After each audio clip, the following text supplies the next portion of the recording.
So here we have the Jaguar XE on a 17 plate. I'm going to start off by showing you around the outside of the car, and then we'll hop in and run through some controls on the inside. From the outside you can see it's a 4-door car with alloy wheels. We're going to start off inside the boot first of all. As we approach the back of the car you can see we have reversing sensors and plenty of boot space available as well.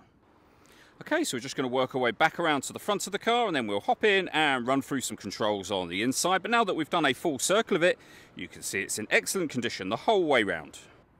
Just briefly before we climb in, I think it's well worth seeing the interior from this exterior point of view. There's plenty to run through on the dashboard, so let's hop in and we'll do that now. Okay, now that we're inside the car, we're going to start with the dials. Over on the left-hand side, we have the speedometer. We have the rev counter on the right-hand side. In the centre, you can see the fuel gauge and coolant temperature gauges. And beneath that, the total miles for the car. Firstly, they are 93,711. To the right-hand side of that, it will show you what gear this car is in. It's fully automatic, so we are in park at the moment, of course. If we back out to the steering wheel, firstly, on the left-hand side, we have our stereo and phone controls. And over on the right-hand side, heated steering wheel, cruise control, and a speed limiter as well. Just behind the steering wheel, the minus and plus paddles are so that you can change up and down a gear manually with this automatic gearbox. And then over in the center, we have the main touchscreen for the car, which includes, as you can see, satellite navigation. Really nice, easy, clear, and simple to use. In the center, we have the main menu. So you can access your sat nav in that bottom right-hand corner. Climate control, of course. We can pair our phone up, and you can access your media.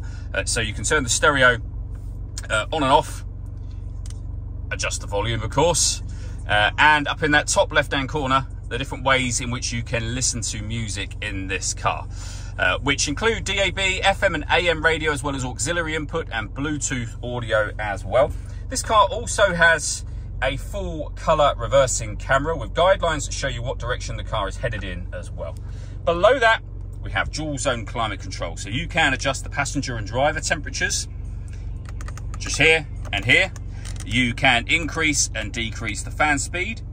You can determine what direction you'd like the air to be distributed in, and when you're happy with those settings, you can turn your air conditioning off in this case, or back on again, or hit auto. The car will now maintain the temperatures that you've asked for by taking full control of the fan speed for you. You can override that manually, as I've just done, whenever you wish to. We've also got a heated rear and heated front screen, the start and stop button for the engine, the dial that would be the gear lever essentially for this car. When you stop the car, this will then lower down.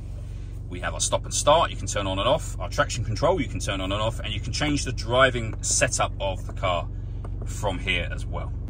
Last thing I wanted to talk about is the sunroof. We have a sun blind you can open up. Of course, you can leave it like that, and that lets in a bit of extra light to the car. But if you wish to, you can open the sunroof section fully as well. All that leaves me to say is thank you for taking the time to watch this video. If you'd like to come and see the car in person and have a test drive, please feel free to give us a call here at Glenbourne's. We'd love to hear from you soon.